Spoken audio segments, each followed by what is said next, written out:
الحمد للہ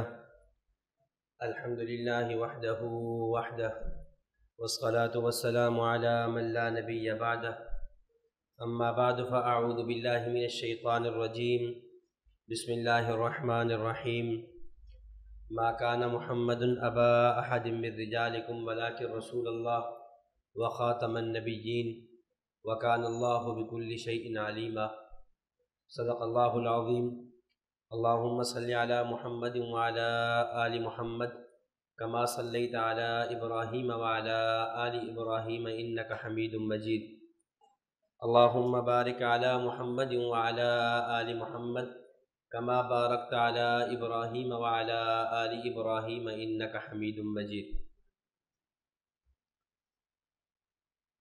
گزشتہ درس میں عبارات اکابر کے حوالہ سے حسام الحرمین کا پس منظر 4 عبارات اور ان میں سے بطور خاص پہلی عبارت جو تحذیر الناس میں حجت الاسلام والمسلمین بانی دارالعلوم دیوبند قاسم العلوم والخیرات صاحب آب حیات حضرت مولانا قاسم نانوتوی نور اللہ مرقدہ کی عبارت پر فریق مخالف کے ساتھ گفتگو کرنے کا جو عامیانہ مناظرانہ اور مباحثانہ طرز ہے وہ آپ کی خدمت میں پیش کیا تھا۔ 2 چیزیں ہوا کرتی ہیں، ایک یہ ہے کہ کسی چیز کو عوام میں بیان کرنا، اور ایک یہ ہے کہ فریق مخالف کے ساتھ اس پر مناظرہ کرنا، گفتگو کرنا، اور دونوں کا طرز جدا جدا ہوا کرتا ہے۔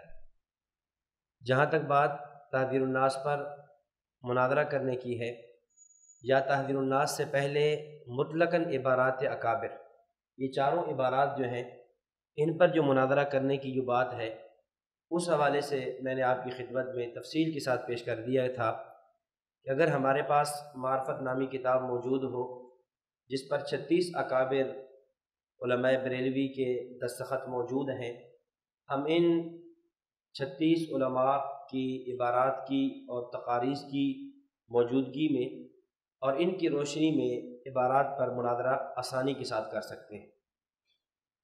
ایک تو یہ ہے مناظرانہ طرز، دوسرا یہ ہے ذہن میں سوال اٹھتا ہے کہ اگر واقعتاً ہمارے اکابر کی عبارات میں یہ سقم تھا، یہ کمزوری تھی، تو ان کی حقیقت کیا ہے؟ ہمیں چونکہ دونوں باتیں سمجھنا ہمارے لیے ضروری ہیں۔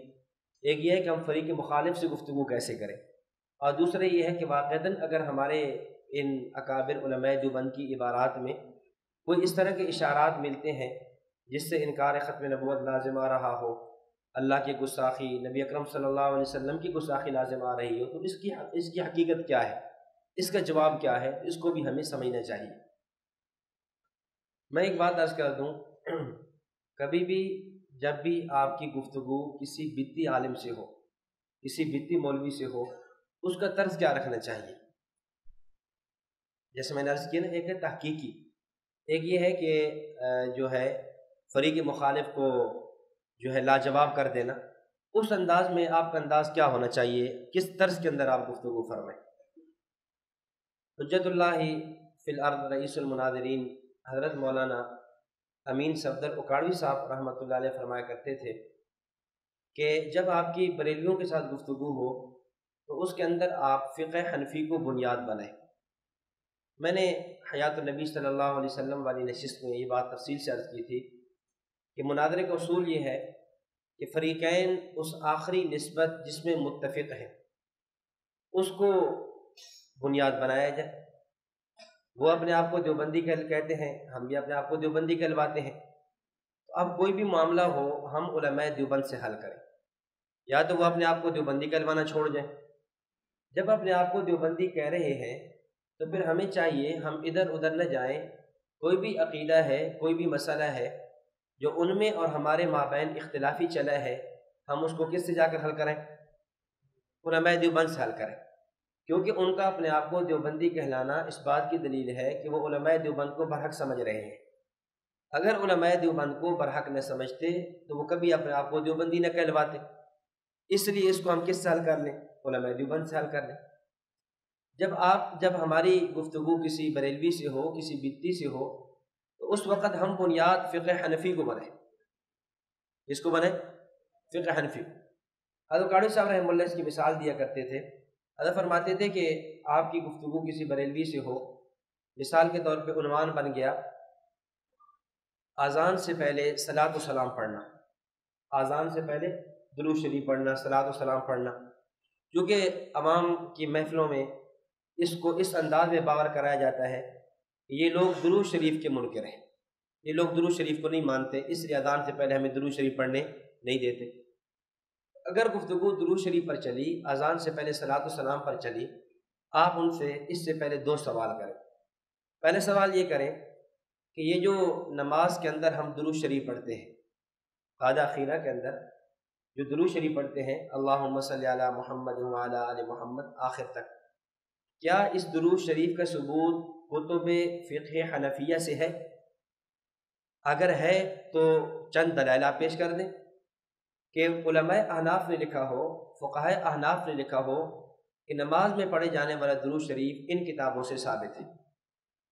آپ یہ مطالبہ کرو گے، جواب میں انہوں نے ایک نہیں درجنوں فقہ کی کتابیں پیش کر کے انہوں نے دلائل پیش کر دینے ہیں کہ دیکھو فلاں فقیہ نے لکھا، فلاں فقیہ نے لکھا، قدوری کے اندر لکھا ہوا ہے، کنز الدقائق میں لکھا ہوا ہے، کنز الدقائق کی شرح النہر الفائق میں لکھا ہے، بحر الرائق میں لکھا ہے، اسی طرح مبسوط میں ہے، سیر کبیر میں ہے، سیر صغیر میں ہے، سادہ زیادات میں ہے، فتاوی شامی میں ہے، اور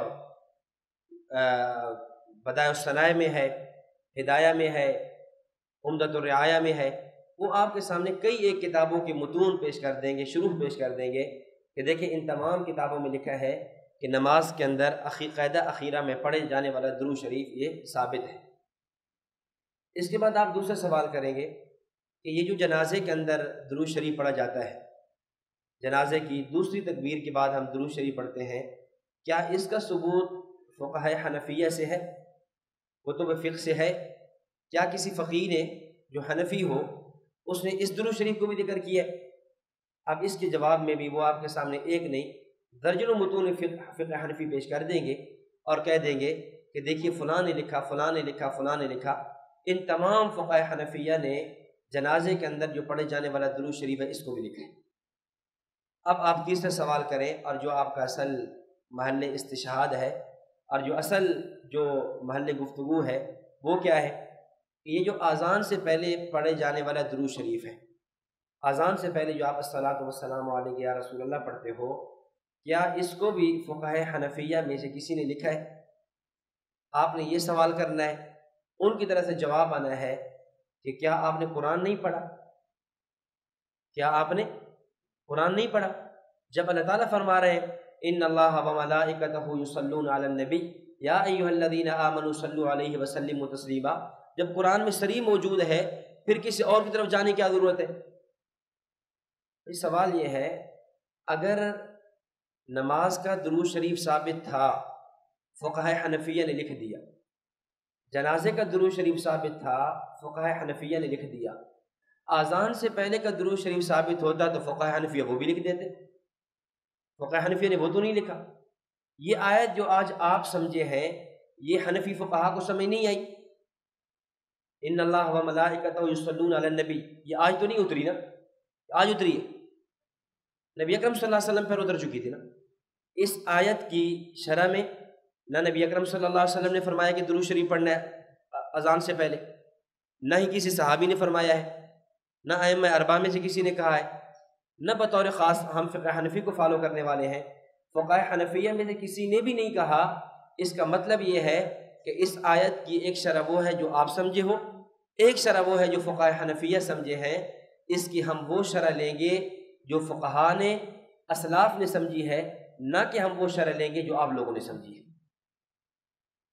تو اس طرح ایک اصول طے کر دیں کہ جب آپ اپنے آپ کو حنفی کہتے ہو، اہل سنت و جماعت حنفی بریلوی، ہم اہل سنت والجماعت حنفی دیوبندی، دیوبندی بریلوی میں اختلاف تو ہے، پھر یہ حنفیت میں تو اختلاف نہیں ہے نا، وہ بھی اپنے آپ کو حنفی کہتے ہیں، ہم بھی اپنے آپ کو حنفی کہتے ہیں۔ اس طرح کوئی بھی چیز ہو آپ فقہ حنفی سے ثابت کریں گے، اور یہ کوئی میری بات نہیں ہے، مولانا احمد یار خان نعیمی صاحب نے جاء الحق کے اندر لکھا، کہتے ہیں کہ ہم چونکہ حنفی ہیں اس لیے جب بھی کوئی عمل ہوگا، جب بھی کوئی مسئلہ ہوگا، ہم قرآن و حدیث سے خود استدلال نہیں کریں گے، ہم فقہ حنفی جا کر دیکھیں گے۔ ہم قرآن و حدیث سے خود استدلال نہیں کریں گے، بلکہ کس سے دیکھیں گے؟ جا کر فقہ حنفی سے۔ اصل میں ہوتا یہاں ہے جا الحق، اصل میں ہوتا یہ ہے کہ یہ لوگ قرآن و حدیث سے، اور ایک مستقل مرض ہے، یہ مستقل جتنے بھی فتن ہیں ان کی بنیاد ہے کہ وہ قرآن و حدیث سے خود استدلال کرتے ہیں۔ جب قرآن و حدیث سے آدمی خود استدلال کرنا شروع کرتا ہے، اپنے پہلے سے اسلاف کے استدلالات کو چھوڑ جاتا ہے، پھر وہ مستقل فرقہ بن جاتا ہے۔ اگر ایک مسئلہ ہے تو کیا اس سے پہلے اسلاف نے اس سے استدلال کیوں نہیں کیا؟ پہلے فقہا نے یہ بات کیوں نہیں لکھی؟ سنن نبی داؤد کے اندر واقعہ موجود ہے، عمر بن عبدالعزیز رحمۃ اللہ علیہ کا دور خلافت تھا، تو عمر بن عبدالعزیز رحمۃ اللہ علیہ نے اپنے زمانہ خلافت کے اندر کچھ لوگ آئے جو تقدیر کا انکار کرتے تھے، اور انہوں نے کچھ آیات پیش کی کہ ان آیات سے معلوم ہوتا ہے کہ تقدیر کا وجود نہیں ہے۔ ان آیات کی بنیاد پر وہ تقدیر کا انکار کر رہے تھے۔ حضرت عمر بن عبدالعزیز رحمۃ اللہ علیہ نے ان کو ایک اصولی جواب دیا، جو بڑا ہی بہترین جواب ہے، سونے کے پانی سے لکھنے کے قابل ہے، اور قیامت تک آنے والوں کے لیے، آنے والے فتن کے لیے گویا سد باب ہے۔ حضرت عمر رحمہ اللہ فرمانے لگے کہ مجھے یہ بتاؤ، یہ جو آیات آپ نے پیش کی ہیں قرآن کریم کی، یہ آیات آج اتری ہیں یا نبی اکرم صلی اللہ علیہ وسلم کے دور میں اتر چکی تھی؟ اگر تو آپ کہیں آج اتری ہیں تو قرآن کریم نہیں، اگر نبی اکرم صلی اللہ علیہ وسلم کے دور میں اتر چکی تھی اور یقیناً اتر چکی تھی، تو پھر ان آیات کی شرح ایک وہ ہے جو نبی اکرم صلی اللہ علیہ وسلم نے خود فرمائی، صحابہ کرام نے فرمائی، کبار تابعین نے فرمائی، اور ان آیات کو سامنے رکھنے، ان آیات کی موجودگی میں بھی نہ تو نبی اکرم صلی اللہ علیہ وسلم نے تقدیر کا انکار فرمایا، بلکہ آپ کی احادیث تقدیر کے اس بات پر موجود ہیں، نہ ہی صحابہ کرام رضوان اللہ علیہ مجمعین میں سے کسی نے تقدیر کا انکار کیا، اور نہ ہی کبار تابعین نے انکار کیا۔ اگر یہ آیات انکار تقدیر پر دال ہوتی، ان آیات سے انکار تقدیر کا ثبوت ملتا، تو نبی اکرم صلی اللہ علیہ وسلم کی احادیث ان آیات کے خلاف نہ ہوتی، صحابہ کرام رضوان اللہ علیہ مجمعین کے فرامین، کبار تابعین کے اقوال ان احادیث کے خلاف نہ جاتے۔ آپ علیہ الصلاۃ والسلام کا تقدیر کے اس بات پر احادیث کے ارشاد فرمانا، صحابہ اور تابعین کا ان آیات کی شرح میں تقدیر کے اقوال کو پیش کرنا، تقدیر کو ثابت کرنا، اس بات کی دلیل ہے کہ ایک ان آیات کا معنی وہ ہے جو آپ سمجھے، ایک آیات کا معنی وہ ہے جو نبوت اور صحابہ کرام رضوان اللہ علیہ مجمعین سمجھے۔ اب آپ بتائیں، ہم ان آیات کی شرح وہ لیں جو آپ سمجھے ہو، یا ان آیات کی شرح وہ لیں جو نبی اکرم صلی اللہ علیہ وسلم اور صحابہ کرام رضوان اللہ علیہ مجمعین سمجھے؟ اب بات تو بالکل واضح ہے، ظاہر ان آیات کی شرح ہم تو وہی لیں گے نا جو کہ انہوں نے لی ہے، صحابہ کرام نے لی ہے، نبی اکرم صلی اللہ علیہ وسلم نے لی ہے، نہ یہ کہ آج کا کوئی آدمی آئے وہ اس آیت کی شرح آیت پیش کرے اور اس آیت کے اندر اپنا خود ساختہ، خود تراشیدہ معنی پیش کرنا شروع کر دے۔ ایسا معنی خاص طور پہ جو جمہور امت کی مخالف ہو، اس کو کس طرح قبول کیا جا سکتا ہے؟ باقی قرآن کریم کے نام سے دھوکہ دینا، قرآن کریم کا عنوان لے کر، قرآن کریم کا لیبل لگا کر گفتگو کرنا، اور قرآن کریم کی آیات کی منمانی شرح پیش کرنا، یہ تمام فرق کا طرز رہا ہے، دور اسلام سے بھی اور آج بھی اور 14 صدیوں میں چلا آ رہا ہے کہ جو بھی فتنے اٹھتے ہیں وہ اپنا استدلال کس سے پیش کرتے ہیں؟ قرآن سے پیش کرتے ہیں۔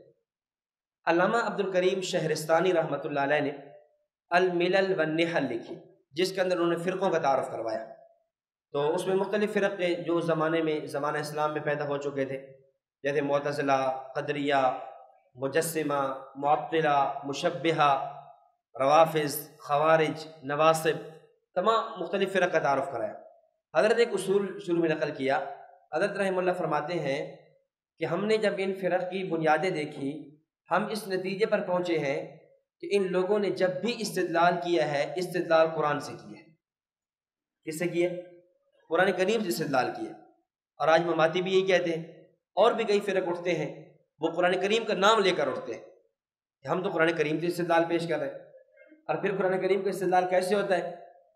وہ جیسے ایک بتی عالم تھا، تو ایک آدمی فوت ہوا، اس نے آگے وراثت میں ورثہ میں اپنی بیوی اور اپنا بیٹا چھوڑا، تو یعنی ماں اور بیٹا ہے، ان دونوں کا اختلاف چلا، جھگڑا چلا کہ وراثت کیسے تقسیم ہوگی۔ تو ماں نے بتایا کہ ہم نے تو علماء سے یہی سنا ہے کہ بیٹے نے کہا کہ آپ کو 8واں حصہ ملے گا کیونکہ اولاد موجود ہے، اور بقیہ مجھے مل جائے گا۔ تو ماں کہنے لگی نہیں، میرا حصہ زیادہ بنتا ہے۔ اب ان دونوں کا اختلاف ہوا، اختلاف رائے چل پڑی کہ کس کو حصہ زیادہ ملے گا۔ تو ماں نے کہا ایسا ہے کہ ہم اس کا قضیے کا فیصلہ کسی عالم سے جا کر کرا لیتے ہیں، اور اس ماں بڑی سمجھدار تھی، وہ پہلے جا کر کسی مولوی سے جا کر مل رہی، گمراہ عالم سے، اور اس سے جا کر ساری بات کہی، اس طرح ہم کل آئیں گے وراثت آپ سے تقسیم کروانے کے لیے، آپ کو ایسی ترتیب بنا لیں، کوئی ایسا فقہ کا جزیہ تلاش کر لیں، قرآن و حدیث کا آیت دیکھ لیں کہ جس سے وراثت اکثر مجھے ملے، میرے بیٹے کو تھوڑی سی ملے۔ تو بنتی مولوی کہنے لگا مسئلہ ہی نہیں ہے، آپ کل آ جائیں، آپ کا میں مسئلہ حل کر دوں گا۔ اس نے جا کر بیٹے کو سمجھایا اور کہا کہ ایسے کل چلیں گے اور جا کر کسی مولوی صاحب سے جا کر اس مسئلے کا فیصلہ کرا لیں گے اور قرآن و سنت کی روشنی میں دیکھ لیں گے وراثت کیسے تقسیم ہونی ہے۔ اس نے کہا ٹھیک ہے۔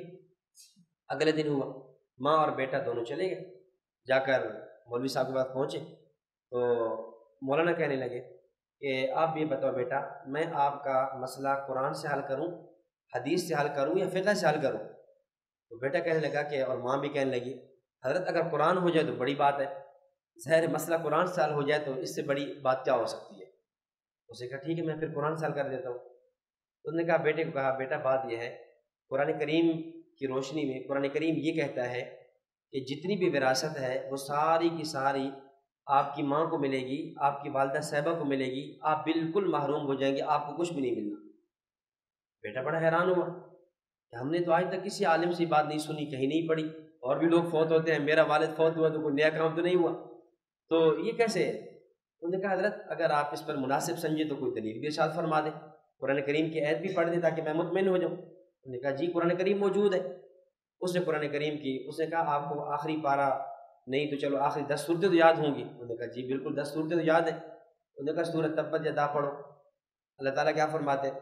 تبت یدا ابی لہب وتب ما اغنی عنہ مالہ وما کسب، ما اغنی عنہ مالہ ما کسب، ما اغنی عنہ مالہ، باپ جو مال چھوڑ کر جائے، وما کا سب، وہ سارا کا سارا ماں کا ہوتا ہے۔ سری نس موجود ہے، اب میں کیا کر سکتا ہوں؟ بیٹے نے کہا ٹھیک ہے، قرآن جب کہتا ہے میں کیا کر سکتا ہوں، بس میں محروم سمجھا جاؤں گا۔ اب آیت تو اس نے بھی پیش نہیں کر دی، آیت تو پیش کر دی نا، کیا آیت کا معنی بھی یہی ہے، آیت کی شرح بھی یہی ہے؟ یہ طرز استدلال ہے فرقہ ضالہ کا۔ تو بہرحال ہم آتے ہیں سبق کی طرف، بات درمیان سے دور چلی گئی۔ میں صرف یہ عرض کر رہا تھا کہ جب آپ کی ان سے گفتگو ہو تو فقہ حنفی کو بنیاد بنے، چونکہ مولوی احمد رضا خان نے بھی یہ بات لکھی ہے کہ ہم چونکہ فقہ ہم حنفی لوگ ہیں، اس لیے ہم قرآن و حدیث سے خود استدلال نہیں کریں گے، ہم استدلال کے لیے بنیاد کس کو بنائیں گے؟ فقہ حنفی کو۔ فقہ حنفیہ نے جو لکھ دیا ہم اس کو لے لیں گے۔ اب دیکھیں ہم نے کل جو گزشتہ درس میں بات کی تھی، حضرت نانوتوی رحمۃ اللہ علیہ کا جو تحذیر الناس کا جو نظریہ تھا، حضرت نانوتوی رحمۃ اللہ علیہ نے جو تحذیر الناس کی گفتگو فرمائی اس حوالے سے، اب ایک تو یہ ہے کہ اس پر جو ہے نا مناظرانہ طرز کیا ہے وہ ہو چکے ہیں، باقی آپ اس بات کو سمجھ لیں، میں بڑے اختصار کے ساتھ کچھ اشارہ کر بھی دیا تھا، بڑے اختصار کے ساتھ میں عرض کر دیتا ہوں کہ اصل میں حضرت نانوتوی رحمۃ اللہ علیہ نے یہ ختم نبوت کی 2 قسمیں بنائی، ختم نبوت مرتبی اور ختم نبوت زمانی۔ اس کی بنیاد کیا ہے، وجہ کیا ہے؟ ہندوستان کے اندر کسی دور میں ایک مسئلہ چلا تھا امکان نذیر کے نام سے، اور اس کی بنیاد ایک حدیث تھی۔ حضرت مولانا محمد احسن نانوتوی رحمۃ اللہ علیہ نے یہ مسئلہ پوچھنے کے لیے 3 آدمیوں کو خط لکھا، اس کا میں پس منظر عرض کر رہا ہوں تحذیر الناس کا۔ مولانا احسن صاحب رحمۃ اللہ علیہ نے 3 بندوں کو خط لکھا، نمبر 1 حضرت مولانا قاسم نانوتوی صاحب رحمۃ اللہ علیہ، نمبر 2 مولانا عبدالحی لکھنوی رحمۃ اللہ علیہ، نمبر 3 غیر مقلد عالم میاں نذیر حسین دہلوی۔ ان 3 علماء کو خط اس نے لکھے اور پوچھا کہ ابن عباس رضی اللہ تعالیٰ عنہ کے اثر کی شرح کیا ہوگی؟ اب حضرت ابن عباس کا اثر کیا تھا وہ آپ کی فائل کے صفحہ نمبر 8 پہ موجود ہے، اور یہ المستدرک علی الصحیحین میں موجود ہے۔ اثر یہ ہے، ابن عباس رضی اللہ تعالیٰ عنہ فرماتے ہیں کہ اللہ الذی خلق 7 سماوات ومن الارض مثلہن، اللہ نے 7 آسمانوں کو پیدا کیا، اسی کی مثل 7 زمینوں کو پیدا کیا۔ قال 7 ارضین فی کل ارض نبی کنبیکم، فی کل ارض نبی کنبیکم، کہ 7 زمینیں ہیں، ہر زمین میں نبی ہے تمہارے نبی کی طرح۔ و آدم کا آدم، و نوح کا نوح، و ابراہیم کا ابراہیم، و عیسیٰ کا عیسیٰ، یعنی ہر نبی میں آدم ہے آدم کی طرح، ہر نبی میں نوح ہے نوح کی طرح، ہر زمین میں آدم ہے آدم کی طرح، ہر زمین میں نوح ہے نوح کی طرح، ہر زمین میں ابراہیم ہے ابراہیم کی طرح، اور ہر زمین میں عیسیٰ ہے عیسیٰ کی طرح۔ یہاں الفاظ نہیں ہیں، بعض روایات میں وہ محمد کا محمدن کے الفاظ آتے ہیں کہ اور ہر زمین میں محمد ہے محمد کی طرح۔ اب یہ حضرت عبداللہ بن عباس رضی اللہ تعالیٰ عنہما کا اثر تھا، یعنی اس سے کوئی یہ معلوم ہوا 7 آسمان ہیں 7 زمینیں ہیں، ہر زمین میں نبی ہے۔ اگر آدم ہے پہلی زمین میں، دوسری میں بھی ہے، تیسری میں، چوتھی، 5ویں، 6، 7ویں، اس طرح ہر نبی ہر زمین کے اندر ہر نبی موجود ہے۔ اب یہ اثر حضرت عبداللہ بن عباس رضی اللہ تعالیٰ عنہما کا تھا، تو مولانا احسن نانوتوی رحمۃ اللہ علیہ نے 3 علماء کو یہ استفتاء بھیجا کہ اس اثر کے بارے میں کیا وضاحت ہوگی۔ مختلف حضرات نے جوابات دیے۔ مولانا عبدالحی لکھنوی رحمۃ اللہ علیہ نے اس پر 3 فتاویٰ دیے جو مجموعہ رسائل عبدالحی لکھنوی کے اندر چھپے ہوئے موجود ہیں۔ اس طرح میاں نذیر حسین دہلوی نے فتویٰ دیا جو فتاویٰ نذیریہ کے اندر موجود ہے۔ تو مولانا قاسم نانوتوی رحمۃ اللہ علیہ کو اللہ نے بڑا علوم سے نوازا تھا، آپ نے اس کے جواب میں مستقل کتاب لکھ دی۔ کتاب کا نام ہے تحذیر الناس من انکار اثر ابن عباس۔ تحذیر کا معنی ڈرانا، لوگوں کو ڈرانا ابن عباس رضی اللہ تعالیٰ عنہما کے اثر سے۔ اب حضرت نانوتوی رحمہ اللہ نے جو جواب دیا، حضرت فرمانے لگے کہ دیکھیں اس اثر کا انکار نہ کیا جائے۔ بعض لوگوں کو اس اثر کی شرح سمجھ نہ آئی، انہوں نے اثر کا انکار کر دیا۔ فرماتے ہیں حالانکہ اس کی سند صحیح ہے اور اس پر مستقل دلائل موجود ہیں، لہذا اس اثر کا انکار نہ کیا جائے۔ اور یہ ایک صرف مستدرک حاکم نے نقل نہیں کیا، اور بھی کئی ایک محدثین نے مفسرین نے اپنی کتب میں اس اثر کو نقل کیا ہے، اس لیے اس اثر کا انکار کرنا درست نہیں ہے۔ کئی حضرات نقل کیے، یہ آپ کے سامنے فائل میں موجود ہیں، تفسیر ابن ابی حاتم میں ہے، امام بیہقی نے کتاب الاسماء والصفات میں نقل کیا، امام قرطبی نے الجامع لاحکام القرآن میں نقل کیا، علامہ ابن کثیر نے تفسیر القرآن العظیم میں نقل کیا، علامہ بدر الدین عینی رحمہ اللہ نے عمدۃ القاری میں نقل کیا، علامہ سیوطی نے تفسیر در منصور میں نقل کیا، علامہ مناوی نے فیض القدیر میں نقل کیا، مفتی اعظم بغداد علامہ آلوسی رحمۃ اللہ علیہ نے تفسیر روح المانی میں نقل کیا۔ تو یہ اثر تو موجود ہے، اس کا انکار کرنا ٹھیک نہیں ہے۔ باقی شرح کیا ہے؟ تو حضرت نانوتوی رحمۃ اللہ علیہ اس کی شرح فرمائی۔ حضرت فرماتے ہیں کہ دیکھیں بات ٹھیک ہے، ہر زمین میں نبی ہے، لیکن جو آخری نبی ہوگا وہ کس زمین کا ہوگا؟ فرمایا ہماری جو زمین ہے، اس زمین پر جو محمد صلی اللہ علیہ وسلم ہے یہ آخری نبی ہے۔ آپ صلی اللہ علیہ وسلم کو حضرت فرماتے ہیں آخری نبی ہے۔ اس پر پھر حضرت نے دلیل میں آیت پیش کی، اس کو سمجھنا، دلیل میں آیت پیش کی، اور اصل جھگڑا یہیں سے چلتا ہے کہ آپ نے خاتم النبیین کے 2 معنی کیوں بیان کر دیے۔ سورۃ احزاب کی آیت پڑھی، ما کان محمد ابا احد من رجالکم ولکن رسول اللہ وخاتم النبیین۔ یہاں اللہ رب العزت فرما رہے ہیں کہ نبی اکرم صلی اللہ علیہ وسلم تم میں سے بالغ مردوں میں سے کسی کے باپ نہیں ہیں، ولکن رسول اللہ، لیکن اللہ کے رسول، وخاتم النبیین، اور نبیوں کو ختم کرنے والے ہیں۔ اللہ کے رسول ہیں اور آخری نبی ہیں۔ حضرت نانوتوی فرماتے ہیں کہ یہ آیت مقام مدح میں ہے۔ اس آیت میں کیا کی جا رہی ہے؟ اللہ تعالیٰ نبی اکرم صلی اللہ علیہ وسلم کی مدح فرما رہے ہیں، تعریف فرما رہے ہیں، اور مقام مدح میں جملہ یہ لایا گیا وَلَٰكِن رسول اللہ وخاتم النبیین، آپ اللہ کے رسول ہیں، اللہ کے رسول تو اور بھی تھے، وخاتم النبیین، آپ آخری نبی ہیں۔ حضرت فرماتے ہیں آخر میں آنا بالذات اس میں وجہ فضیلت نہیں ہے، کوئی آخر میں آ جائے یہ وجہ فضیلت ہے۔ مثال کے طور پہ خلفۂ راشدین کتنے؟ 4، آخری کون ہے؟ حضرت علی رضی اللہ تعالیٰ عنہ۔ تو کیا حضرت علی رضی اللہ تعالیٰ عنہ آخری خلیفہ راشد ہیں؟ تو کیا یہ ان کے آخر میں آنا ان کے لیے فضیلت ہے؟ بولتے نہیں، آخر میں آنا حضرت علی کی فضیلت ہے؟ نہیں۔ 4 امام ہیں، جن کی عام طور پہ فقہ کو فالو کیا جاتا ہے، امام اعظم ابو حنیفہ، امام مالک، امام شافعی، امام احمد بن حنبل۔ اب آخری امام کون سے ہیں؟ امام احمد بن حنبل رحمہ اللہ، جن کی وفات 241 ہجری میں۔ اب امام احمد بن حنبل رحمہ اللہ جو آخر میں آئے ہیں، تو کیا یہ ان کی فضیلت کی دلیل ہے آخر میں ہونا؟ اچھا، نماز ہوتی ہے، ایک آدمی صف اول میں آ کر کھڑا ہوتا ہے اور ایک بالکل آخری صف میں آ کر کھڑا ہوتا ہے، تو آخری صف میں آ کر کھڑے ہونے والے کو فضیلت مل جائے گی۔ سبق شروع ہوا 7:30 بجے، کچھ شروع میں پہنچ گئے، اور بعض علماء ہیں وہ جو ماشاءاللہ بڑے خشوع خضوع کے ساتھ وضو فرما رہے تھے اور بالکل اخیر میں آپ پہنچے، جب آدھا سبق گزر چکا تھا یا سبق اختتام کو پہنچا، اب یہ جو آخر میں پہنچا اس کو فضیلت مل جائے گی۔ حضرت فرماتے کئی مثالیں دے کر آخر میں آنے میں بے نفسی ہی بالذات کوئی فضیلت نہیں ہے۔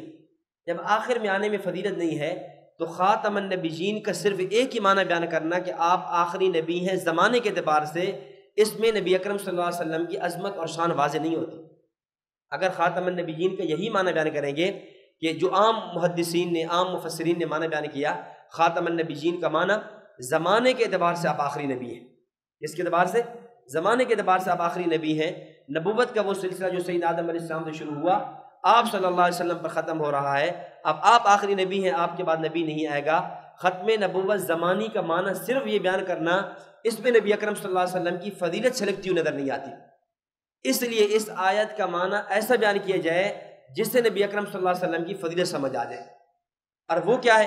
وہ فرماتے ہیں ختم نبوت کی 2 قسمیں ہیں، ایک ہے ختم نبوت زمانی، ایک ہے ختم نبوت مرتبی۔ ایک ہے ختم نبوت مرتبی، ایک ہے زمانی، آپ زمانے کے اعتبار سے آپ آخری نبی ہیں۔ ایک ہے ختم نبوت مرتبی، مقام اور مرتبے کے اعتبار سے آپ آخری نبی ہیں، جس کو حضرت نے موصوف بالذات اور موصوف بالعرض کے فلسفے سے سمجھایا ہے۔ ایک ہے موصوف بالذات اور ایک ہوتا ہے موصوف بالعرض۔ موصوف بالذات یہ ہے کہ وصف اسی سے شروع ہو، اسی پر ختم ہو جائے، اور موصوف بالعرض یہ ہے کہ وصف شروع ہو لیکن اس پر ختم نہ ہو۔ جس طرح سورج کی روشنی ہے، وہ سورج کی روشنی بالذات ہے، سورج کی روشنی سورج سے شروع ہوتی ہے، سورج پہ جا کر ختم ہوتی ہے۔ چاند کی روشنی، ستاروں کی روشنی عرضی ہے، اپنی نہیں ہے، وہ سورج سے لیتے ہیں۔ اس طرح فرمایا کہ ایک ہے آدم سے لے کر عیسیٰ علیہ الصلوۃ والسلام تک تمام انبیاء کرام علیہ الصلوۃ والتسلیمات کی نبوت، اور ایک ہے امام الانبیاء صلی اللہ علیہ وسلم کی نبوت۔ آدم سے لے کر عیسیٰ علیہ السلام، ان کی نبوت یہ موصوف بالعرض ہے، اور نبی اکرم صلی اللہ علیہ وسلم کی نبوت موصوف بالذات ہے۔ موصوف بالذات کا معنی نبوت آپ سے چلی ہے اور آپ ہی پر ختم ہوئی ہے۔ آپ سے نبوت چلی اور آپ کے واسطے سے آدم کو ملی، آپ سے نبوت چلی، آپ کے واسطے سے نوح کو ملی، آپ سے نبوت چلی، آپ کے واسطے سے حضرت ابراہیم کو ملی۔ چلتے چلتے آدم سے لے کر عیسیٰ علیہ الصلوۃ والسلام تک تمام انبیاء کرام علیہ السلام کو جو نبوت ملی ہے وہ وسیلہ اور واسطہ آپ کا ہے۔ تو آپ کی نبوت ذاتی ہے اور نبوت آپ سے چلی ہے، آپ پر ختم ہوئی ہے۔ گویا وہ جو حدیث ہے کنت نبیا و آدم بین الماء والطین، میں اس وقت بھی نبی تھا جب آدم علیہ الصلوۃ والسلام پانی اور گارے کے درمیان تھے۔ اس کا مطلب یہ ہے، ایک ہے وجود نبوت، ایک ہے ظہور نبوت۔ اگر بات وجود نبوت کی جائے، اس میں آپ صلی اللہ علیہ وسلم سے ابتدا ہے، یعنی وجود نبوت کے اعتبار سے آپ اول ہیں اور ظہور نبوت کے اعتبار سے آپ آخر ہیں۔ میں نے وہ پرکار والی مثال دی تھی کہ جس طرح پرکار کا آپ نقطہ لگاتے ہیں، نقطہ اور دائرہ، وہ جو نقطہ ہے وہ وجود میں اول ہے، سب سے پہلے نقطہ لگتا ہے پھر دائرہ بنتا ہے۔ اگر نقطہ نہ لگے دائرہ بن نہیں سکتا۔ آپ علیہ الصلوۃ والسلام کی نبوت تھی، آپ کے واسطے سے بقیہ انبیاء کو نبوت ملی ہے، لیکن آپ وہ دائرہ نبوت ہے۔ جس طرح پرکار کا نقطہ ہوتا ہے، آپ دائرہ نبوت ہیں۔ جو دائرہ ہوتا ہے، جو نقطہ ہوتا ہے، وہ وجود میں اول ہوتا ہے لیکن ظہور میں آخر میں ہوتا ہے۔ آپ علیہ الصلوۃ والسلام وجود نبوت کے اعتبار سے اول ہیں، البتہ ظہور نبوت کے اعتبار سے آپ سب سے آخر میں آئے۔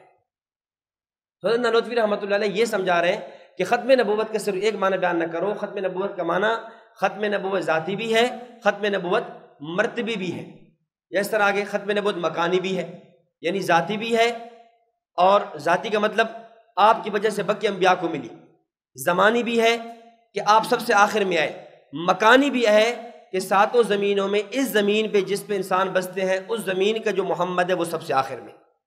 اس لیے فرمایا آپ کی ختم نبوت زمانی بھی ہے، مکانی بھی ہے، مرتبی بھی ہے۔ زمانے کے اعتبار سے بھی اب آخری، مکان کے اعتبار سے بھی اب آخری، اور مکان کے اعتبار سے بھی آخری، اور مقام اور مرتبے کے اعتبار سے بھی آپ آخری۔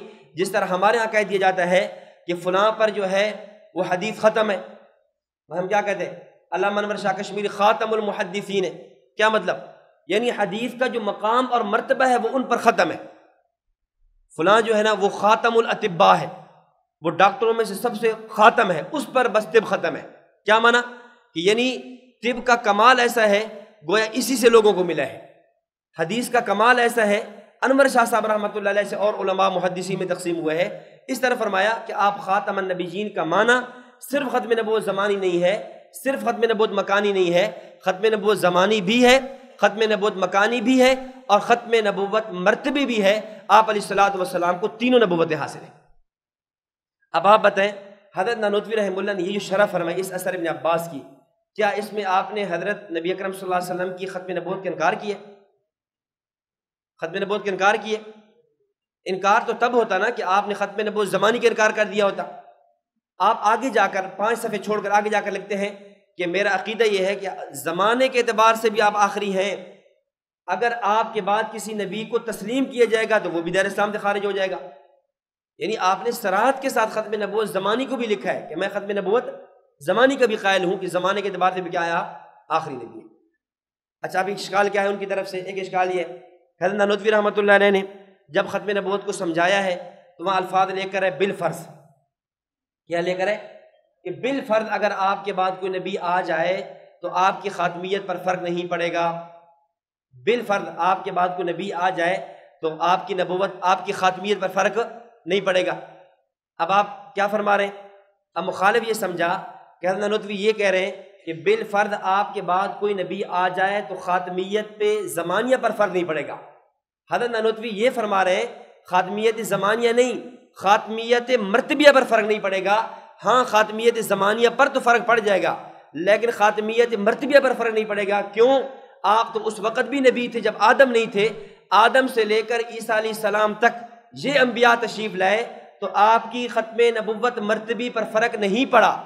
تو اگر اس کے بعد بھی بالفرض کوئی نبی آ جائے ختم نبوت مرتبی پر، تب بھی فرق نہیں پڑے گا۔ آپ نے کیا فرمایا؟ ختم نبوت مرتبی، ختم نبوت زمانی۔ ختم نبوت مرتبی پر فرق نہیں پڑے گا۔ اور مخالف نے کیا سمجھا؟ حضرت نانوتوی فرما رہے ہیں کہ ختم نبوت زمانی پر فرق نہیں پڑے گا، حالانکہ زمانی کی تو آپ قائل ہیں۔ آپ فرما رہے ہیں کہ ختم نبوت زمانی بھی ہے، ختم نبوت مرتبی بھی ہے۔ اچھا، اس پر ایک اور نحوی اشکال پیش کیا جاتا ہے عام طور پہ۔ اشکال کیا ہے؟ توجہ سے، اشکال یہ ہے، حضرت نانوتوی نے لکھا تحذیر الناس میں کہ اگر آپ کے بعد نبی آ جائے بالفرض اگر آپ کے بعد نبی آ جائے آپ کی ختم نبوت پہ فرق نہیں پڑے گا۔ تو کہتے ہیں کہ یہ یہاں پر لفظ ہے لو، یعنی عربی زبان میں لفظ لو آئے گا، اردو میں لفظ اگر آئے گا، اور لو کا اصول یہ ہے، لو آتا ہے انتفاع ثانی بوجہ انتفاع اول کے، جیسے لو کان فیہما آلہۃ الا اللہ لفسدتا، اگر زمین میں کئی الہ ہوتے تو فساد ہو جاتا۔ اگر زمین میں تعدد آلہہ ہوتا تو کیا ہو جاتا؟ فساد ہو جاتا۔ چونکہ فساد نہیں ہوا، چونکہ تعدد آلہہ نہیں تھے تو فساد بھی نہیں ہوا، یہی معنی ہوگا نا۔ چونکہ تعدد آلہہ نہیں تھے، خدا کئی نہیں تھے، تو نتیجے میں فساد بھی نہیں ہوا۔ اب معترض کے اعتراض یہ ہے، کہتے ہیں کہ جی حضرت فرما رہے ہیں کہ اگر آپ کے بعد نبی آ جائے اگر آپ کے بعد نبی آ جائے تو بھی آپ کی ختم نبوت پہ فرق نہیں پڑے گا۔ اب کہتے ہیں اس کی نفی یہ ہے کہ اگر آپ کے بعد نبی آ جائے تو ختم نبوت پہ فرق نہیں پڑے گا۔ نفی یہ بنے گی اگر آپ کے بعد نبی نہ آئے تو ختم نبوت پہ فرق پڑ جائے گا۔ نہیں سمجھے نفی؟ اگر آپ کے بعد نبی آ جائے تو ختم نبوت پر فرق نہیں پڑے گا، اس کی نفی کیا بنے گی؟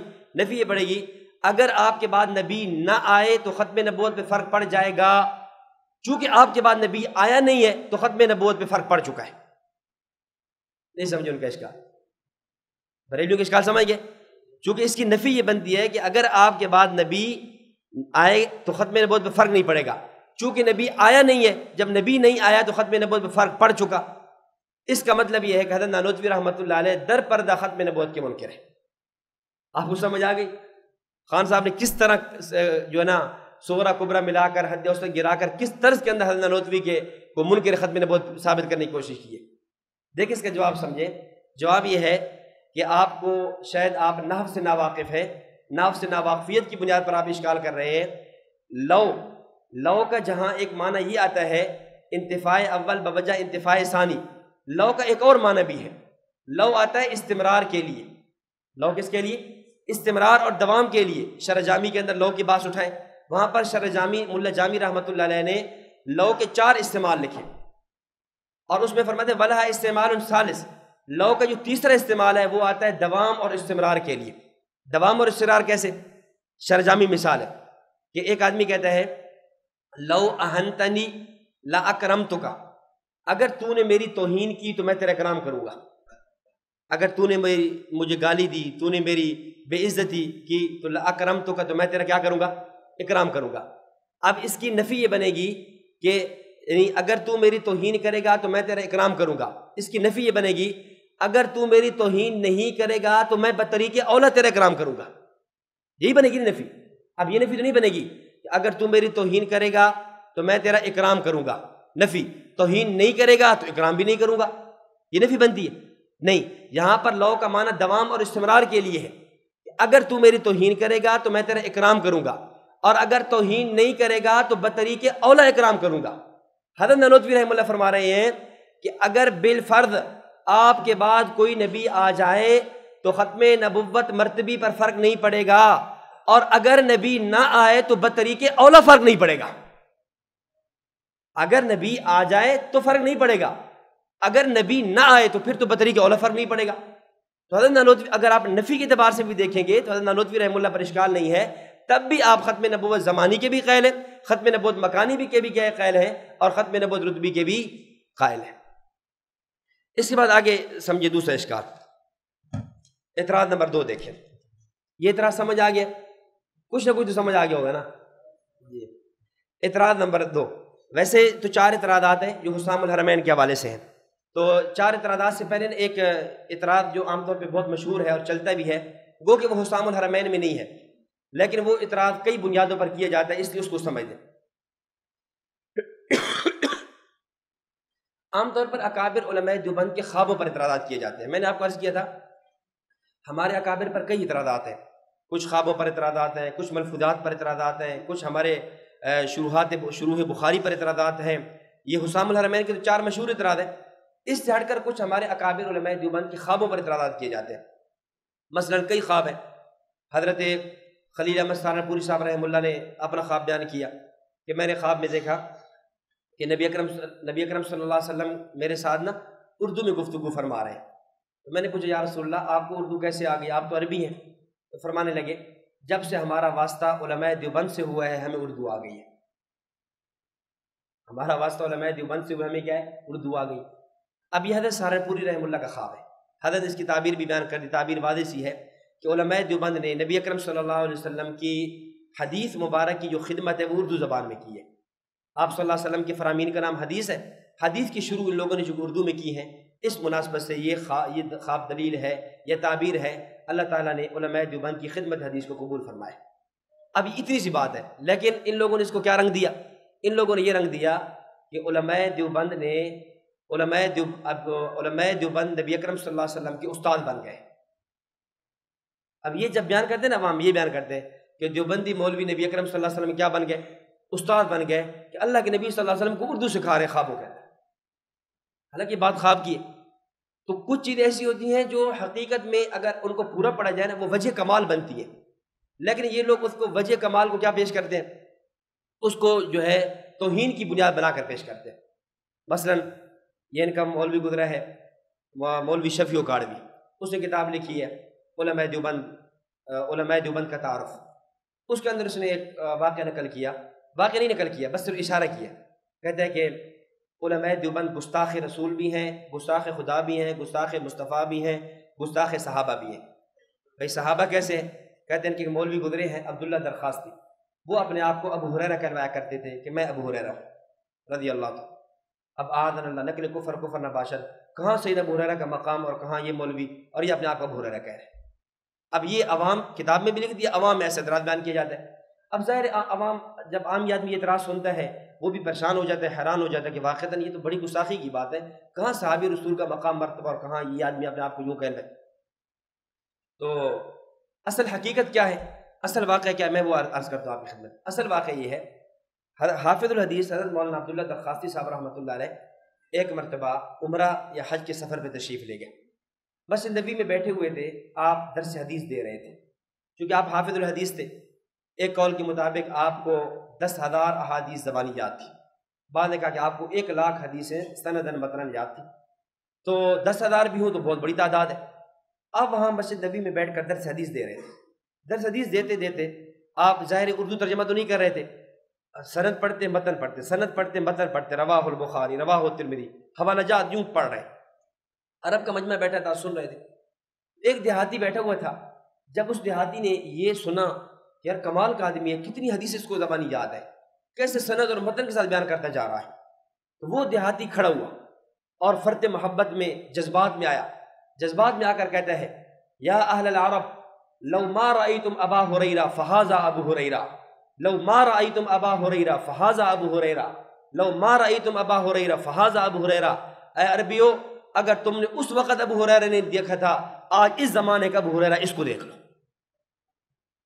اب اس نے یہ بات کہی، اب بعد والے سیر نگاروں نے واقعہ نقل کر دیا، اب یہ واقعہ نقل کر دیا، اب اس کو جب ان لوگوں نے تعبیر کیا تو انہوں نے کیسے تعبیر کر لیا کہ دیوبندی مولوی عبداللہ درخواستی اپنے آپ کو ابو ہریرہ کہلواتا تھا۔ اب آپ بتائیں حضرت عبداللہ درخواستی رحمہ اللہ نے اپنے آپ کو ابو ہریرہ کہلوایا یا مولانا عبداللہ درخواستی رحمۃ اللہ علیہ نے اس بندے کی منت سماجت کی تھی کہ تو نے مجھے یہ بات کہہ دینی ہے؟ اس طرح کے کئی اعتراضات ایسے ہیں جن کی حقیقت نہیں ہے، تو چونکہ بہت سے خواب ایسے پیش کیے جاتے ہیں کہ جن کی بنیاد پر اعتراضات کیے جاتے ہیں، اس لیے ہم وہ ان اعتراضات سارے خوابوں کو نقل کرنا تو شاید مشکل ہو جائے گا، اور اصولی جواب میں چند اصول پیش کر دیتا ہوں۔ اگر وہ 4 اصول آپ ذہن نشین فرما لیں گے تو جتنے بھی خوابوں پر اعتراضات ہیں وہ سارے کے سارے کیا ہو جائیں گے، ختم ہو جائیں گے۔ مثلا ایک اعتراض لا الہ الا اللہ اشرف علی تھانوی رسول اللہ، حضرت تھانوی کے مرید نے خواب میں کلمہ پڑھا لا الہ الا اللہ اشرف علی تھانوی رسول اللہ۔ اس طرح حضرت نانوتوی رحمہ اللہ کا خواب ہے، حضرت نانوتوی رحمہ اللہ فرماتے ہیں کہ میں نے بچپن میں خواب دیکھا کہ میں اللہ تعالیٰ کی گود میں بیٹھا ہوں، سوانح کاشمی میں مولانا مراد حسن گیلانی خواب نقل کیا، اور مولانا رشید گنگوہی رحمہ اللہ کا خواب ہے، حضرت گنگوہی فرماتے ہیں میں نے خواب میں دیکھا حضرت نانوتوی گویا ایک مصر عروس دولہا ہے اور میں دلہن ہوں اور میں ان سے استفادہ کر رہا ہوں۔ اب یہ اس طرز کے کئی ایک خواب ہیں جو ہمارے اکابر نے، ہمارے سوانح نگاروں نے، سیر نگاروں نے ہماری کتابوں میں نقل کیا، تو یہ لوگ ان کو بنیاد بناتے ہیں اور اس پر اکابر علماء دیوبند پر کیا کرتے ہیں، اعتراضات کرتے ہیں۔ تو خواب کے بارے میں 4 اصول سمجھ لیں، انشاءاللہ جتنے بھی اعتراضات ہیں خواب کے حوالے سے وہ سارے کے سارے کیا ہو جائیں گے، ختم ہو جائیں گے۔ پہلا اصول یہ سمجھیں کہ ایک ہوتی ہے خواب کی صورت اور ایک ہوتی ہے خواب کی حقیقت۔ ایک ہے خواب کی ظاہری صورت اور ایک ہے خواب کی حقیقت۔ بس اوقات ایسا ہوتا ہے ظاہری صورت اچھی ہوتی ہے لیکن اس کی حقیقت جس کو ہم تعبیر کہتے ہیں تعبیر بری ہوتی ہے۔ کبھی ایسا ہوتا ہے کہ ظاہری صورت بڑی بری ہوتی ہے لیکن تعبیر اس کی کیا ہوتی ہے، اچھی ہوتی ہے۔ تو خواب کی ظاہر صورت پر حکم لگایا ہی نہیں جاتا، خواب کی ظاہر صورت پر حکم نہیں لگا۔ اس پر میں 3 واقعہ عرض کروں گا، ایک واقعہ صحابہ کرام کے دور سے، ایک امام اعظم ابو حنیفہ رحمۃ اللہ علیہ کا، اور ایک بعد کا۔ مشکات المصابیح میں روایت موجود ہے، نبی اکرم صلی اللہ علیہ وسلم کی چچی ہیں حضرت ام الفضل بنت حارث، حضرت عباس رضی اللہ تعالیٰ عنہ وہاں کی بیوی، وہ فرماتی ہیں کہ میں نے خواب میں دیکھا، میں خواب میں کیا دیکھتی ہوں کہ انہوں نے آ کر نبی اکرم صلی اللہ علیہ وسلم خود خواب بیان کیا، یا رسول اللہ میں نے خواب دیکھا ہے، خواب بڑا عجیب سا ہے، ایسا خواب ہے مجھ سے بیان بھی نہیں ہوتا۔ آپ نے فرمایا بے بیان تو کرو، خواب ہے کیا؟ تو کہتی ہے یا رسول اللہ میں نے خواب دیکھا کہ گویا کہ آپ صلی اللہ علیہ وسلم کے جسد مبارک ایک ٹکڑا کٹا ہے اور ٹکڑا کٹ کر وہ میرے گود میں آ کر گرے۔ میں تو ڈر گئی، بھئی یہ کیسا خواب ہے کہ نبی کے جسد کا ٹکڑا کٹا اور میری گود میں آ کر گر گیا۔ آپ صلی اللہ علیہ وسلم فرمانے لگے یہ تو بڑا مبارک خواب ہے۔ اس خواب کی تعبیر یہ ہے کہ حضرت فاطمہ رضی اللہ تعالیٰ عنہ کا بچہ ہوگا اور وہ آپ کی گود میں پلے گا۔ اب آپ دیکھیں خواب بظاہر کتنا برا ہے، خواب کتنا عجیب سا ہے، ڈراؤنا خواب ہے کہ نبی کے جسم کا ٹکڑا گرا، کٹا اور کہاں جا کر گرا، حضرت ام الفضل بنت حارث کی گود میں۔ لیکن جب آپ خواب کی تعبیر دیکھ رہے ہیں تو تعبیر کتنی اچھی بیان ہو رہی ہے کہ حضرت حسین رضی اللہ تعالی عنہ کی ولادت ہوئی اور وہ حضرت ام الفضل بنت حارث کی گود میں پلے اور آپ نے ان کی تربیت کی۔ اس طرح دوسرا واقعہ دیکھیں، دوسرا واقعہ جو خطیب بغدادی نے تاریخ بغداد میں نقل کیا، امام اعظم ابو حنیفہ رحمۃ اللہ علیہ کا۔ امام حنیفہ رحمۃ اللہ فرماتے ہیں کہ رأیت رؤیا افزاتنی، میں نے خواب دیکھا جس نے مجھے گھبراہٹ میں مبتلا کر دیا، میں بڑا پریشان ہوا۔ خواب کیا ہے؟ رأیت کأنی انبش قبر النبی صلی اللہ علیہ وسلم، میں خواب میں یہ دیکھتا ہوں کہ گویا میں نبی اکرم صلی اللہ علیہ وسلم کی قبر کو کھود رہا ہوں۔ میں بہت پریشان ہوا کہ آپ صلی اللہ علیہ وسلم کی قبر کو کھودا جا رہا ہے، اور پھر یہ بھی آتا ہے کہ میں نے آپ علیہ الصلوۃ والسلام کے اعضاء مبارک کو بکھرے ہوئے دیکھا، تو میں اور زیادہ پریشان ہو گیا کہ اور ان اعضاء کو میں جمع کر رہا ہوں۔ چنانچہ میں نے تعبیر کے لیے بندہ بھیجا علامہ ابن سیرین رحمۃ اللہ علیہ کی طرف، چونکہ تابعین کے اندر سب سے بڑے معبر علامہ ابن سیرین رحمہ اللہ تھے، جیسے صحابہ کے اندر حضرت ابوبکر صدیق رضی اللہ تعالیٰ عنہ کو علم تعبیر کا امام جانا جاتا ہے، ایسے ہی تابعین کے اندر ابن سیرین رحمہ اللہ کو امام سمجھا جاتا ہے۔ میں نے ان کی طرف بندہ بھیجا اس خواب کی تعبیر کیا ہے، تو علامہ ابن سیرین رحمہ اللہ نے اس کی تعبیر یہ دی کہ ھذا الرجل ینبش اخبار النبی صلی اللہ علیہ وسلم، کہ یہ آدمی نبی اکرم صلی اللہ علیہ وسلم کی خبروں کو جمع کرے گا۔ یعنی اس خواب کی تعبیر یہ ہے کہ اللہ تعالیٰ اس بندے سے یہ کام لیں گے کہ یہ بندہ نبی اکرم صلی اللہ علیہ وسلم کی جو سنتیں ہیں، احادیث ہیں جو بکھر چکی ہیں، اس کو جمع کر کے ان احادیث سے مسائل، ان احادیث سے آیات سے مسائل مستنبط کر کے امت کے سامنے فقہی ذخیرے پیش کرے گا۔ اب آپ دیکھیں بظاہر خواب کی صورت کتنی بری ہے کہ نبوت کا جسد جو ہے نا وہ ٹکڑے ہوئے ہے اور نبوت کے جسد کو اکٹھا کیا جا رہا ہے، بظاہر خواب کتنا عجیب سا ہے۔ یعنی امام صاحب فرماتے ہیں مجھے بتاتے ہوئے ڈر لگ رہا تھا، لیکن جب خواب کی تعبیر دی گئی تو تعبیر کتنی اچھی نکلی۔ تو پھر یہی امام ابو حنیفہ رحمۃ اللہ علیہ نے، اللہ تعالیٰ نے اتنا دین کا کام لیا کہ کتنی بڑے مسائل کا انہوں نے استخراج کیا۔ بقول صاحب ہدایہ اشارے، اپنا جو ہدایہ کے اشارے ہیں علامہ بابرتی رحمۃ اللہ علیہ، وہ فرماتے ہیں امام ابو حنیفہ رحمۃ اللہ علیہ نے جو فقہی مسائل کا استنباط کیا ہے اس کی تعداد تقریباً 12,70,000 ہے، جو آپ نے فقہی مسائل نکالے۔ کچھ لوگ کہتے ہیں نا کہ امام حنیفہ کو 17 حدیثیں یاد تھی۔ کتنی حدیثیں یاد تھی؟ 17 حدیثیں تھی۔ تو بھائی امام صاحب رحمہ اللہ کو 17 حدیثیں یاد تھیں اور اتنے زیادہ مسائل نکال لیے، اور آج تک تمہارے لیے بولنا مشکل ہو گیا۔ اگر 17 کے بجائے 1700 حدیثیں یاد ہوتی پھر کتنے مسائل نکال لیتے؟ اگر مان بھی لیجیے تمہاری بات 17 حدیثیں یاد تھی۔ امام صاحب رحمۃ اللہ علیہ کا خواب دیکھیں اور امام صاحب رحمۃ اللہ کے خواب کی تعبیر دیکھیں، پھر اللہ رب العزت نے واقعتاً وہ شہرت دی کہ پھر عبداللہ بن مبارک رحمۃ اللہ علیہ کو بھی کہنا پڑا لقد زان البلاد ومن علیہا امام المسلمین ابو حنیفہ، لقد زان البلاد ومن علیہا امام المسلمین ابو حنیفہ باحکام وآثار وفقہ کآیات الزبور علی الصحیفہ فما بالمشرقین لہ نذیر ولا بالمغربین ولا بکوفہ یبیت مشمرا سحر اللیالی وصام نہارہ للہ خیفہ فمن کابی حنیفۃ فی علاہ امام فی الخلیقۃ والخلیفہ لقد رأیت العائبین لہ سفاہا خلاف الحق مع حجج ضعیفہ وکیف یحل ان یؤذى فقیہ لہ فی الارض آثار شریفہ وقد قال ابن ادریس مقالا صحیح النقل فی حکم لطیفہ بأن الناس فی فقہ عیال علی فقہ الامام ابی حنیفہ۔ امام حنیفہ رحمہ اللہ کے بارے میں عبداللہ مبارک رحمہ اللہ نے یہ اشعار کہا۔ عبداللہ مبارک رحمۃ اللہ علیہ امام صاحب کے یعنی تلامذہ میں سے وہ یہ فرما رہے۔ تو بارہ میں عرض کر رہا تھا خواب دیکھیں اور اس کی کیا ہے تعبیر دیکھیں۔ اس طرح تیسرا خواب امام بخاری رحمۃ اللہ علیہ کا، امام بخاری رحمۃ اللہ علیہ نے خواب میں دیکھا، فرماتے ہیں کہ رأیت النبی صلی اللہ علیہ وسلم وکأنی واقف بین یدیہ، حج الساری میں ابن حجر اسقلانی نقل کیا، میں نے خواب میں دیکھا کہ میں نبی اکرم صلی اللہ علیہ وسلم کے سامنے کھڑا ہوں، میرے ہاتھ میں پنکھا ہے، وبیدی مروحۃ، پنکھا ہے، اذب بہا، میں اس سے جو ہے نا مکھیاں دور کر رہا ہوں۔ فسألت بعض المعبرین، میں نے بعض معبرین سے اس کی تعبیر پوچھی۔ میں خواب دیکھ کر پریشان ہوا کیونکہ حدیث میں تو یہ آتا ہے کہ نبی اکرم صلی اللہ علیہ وسلم کے جسم میں مکھی نہیں بیٹھ سکتی، اور میں مکھیوں کو اڑا رہا ہوں، تو میں پریشان ہوا، تعبیر پوچھی تو مجھے تعبیر یہ دے گی کہ انت تذب عنہ الکذب، کہ آپ نبی اکرم صلی اللہ علیہ وسلم سے جھوٹ کو دور کریں گے۔ یعنی وہ احادیث جو لوگوں نے من گھڑت پیش کر دی یا حدیث ضعیفہ ہیں، اللہ آپ ایسا کام لے گا، آپ صحیح احادیث اور ضعیف احادیث کو الگ کر دیں گے۔ کہتے یہی وہ خواب تھا الذی حملنی علی اخراج صحیح البخاری، جس نے مجھے صحیح بخاری لکھنے پر برانگیختہ کیا۔ اب دیکھو خواب دیکھ لو، خواب کتنا بظاہر برا سا ہے لیکن اس کی تعبیر کیا ہے، کتنی اچھی ہے۔ اس طرح ملکہ زبیدہ کا خواب ہے، ملکہ زبیدہ نے خواب دیکھا کہ میں یہ دیکھتی ہوں کہ جنگل کے سارے جانور جو مجھ سے زنا کر رہے ہیں، بہت پریشان ہوئی۔ جب تعبیر پوچھی تو تعبیر یہ بتلائی گئی، اس کی تعبیر یہ ہے اللہ آپ سے ایسا کام لیں گے، آپ ایسی نہر کھدوائیں گے جس کا پانی اتنا ہوگا کہ اس سے آنے والے حجاج کے قافلے بھی نفع اٹھائیں گے اور جنگل کے سارے جانور بھی اس نہر کے پانی سے پئیں گے۔ خواب کی تعبیر یہ بتائے، خواب کیسے، اس کی تعبیر کتنی اچھی ہے۔ اس طرح پہلی بات یہ ہے کہ خواب کے ظاہر پر فیصلہ نہیں کیا جاتا۔ نمبر 2، دوسرا اصول یہ ہے کہ خواب دیکھا جاتا ہے حالت نیند میں۔ خواب کس میں دیکھا جاتا ہے؟ حالت نیند میں۔ اور نیند کے بارے میں حدیث موجود ہے، رفع القلم عن ثلاث، 3 آدمیوں پر قلم اٹھا لیا گیا، النائم حتی یستیقظ، سونے والا جب تک بیدار نہ ہو جائے۔ سونے والا جب تک، یعنی معلوم ہوا کہ آدمی سوئے ہوا ہو، حالت نیند کے اندر اس میں کیا ہے، قلم کو اٹھا لیا جاتا ہے۔ حالت نیند کے اب حالت نیند کے اندر کوئی خواب کے اندر کوئی کچھ بھی کر لے، اب اس پر کوئی یہ تو نہیں ہے کہ اس پر کوئی احکام آپ مرتب کریں گے۔ اس طرح جو ہے سونے والے آدمی مکلف نہیں رہتا، اس لیے اس خواب کی بنیاد پر آپ فیصلہ نہیں کر سکتے۔ اور تیسرا اصول یہ ہے جو کتب فقہ میں موجود ہے، ہمارے فقہ حنفیہ نے لکھا ہے کہ حالت خواب میں ہونے والے اعمال اس پر حکم نہیں لگایا جاتا۔ یعنی مثال کے طور پہ ایک آدمی سویا ہوا ہے اور دوسرا آدمی ساتھ سوئے ہوئے، یعنی فقہ میں مسئلہ ہے، ایک آدمی سو گیا، ساتھ دوسرا سویا، اب اس نے حالت نیند میں، اس کو پتہ ہی نہیں ہے، اس نے کروٹ بدلی اور ساتھ چھوٹا بچہ سویا تھا اور یہ ماشاءاللہ موٹا تازہ آدمی تھا، اس بچے کے اوپر گیا اور بچہ فوت ہو گیا۔ اب اس پر زمان نہیں ہے، کیوں؟ یہ حالت نیند میں ہے، اس کو پتہ ہی نہیں ہے۔ ہاں اگر وہ حالت نیند نہیں ہے، جان بوجھ کرتے ہیں، وہ تو الگ بات ہے۔ تو سونے کی حالت میں اعمال کا دار و مدار نہیں ہوتا۔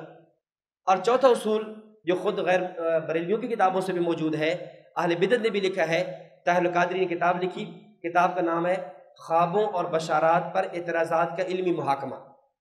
خوابوں اور بشارات پر اعتراضات کا علمی محاکمہ، اس میں لکھتا ہے، کہتا ہے کہ خواب کے اندر کوئی چیز صادر ہو جائے، وہ بندے کے بس میں نہیں ہوتی، بندے کے وسعت میں نہیں ہوتی، اس لیے اس پر حکم نہیں لگایا جائے گا۔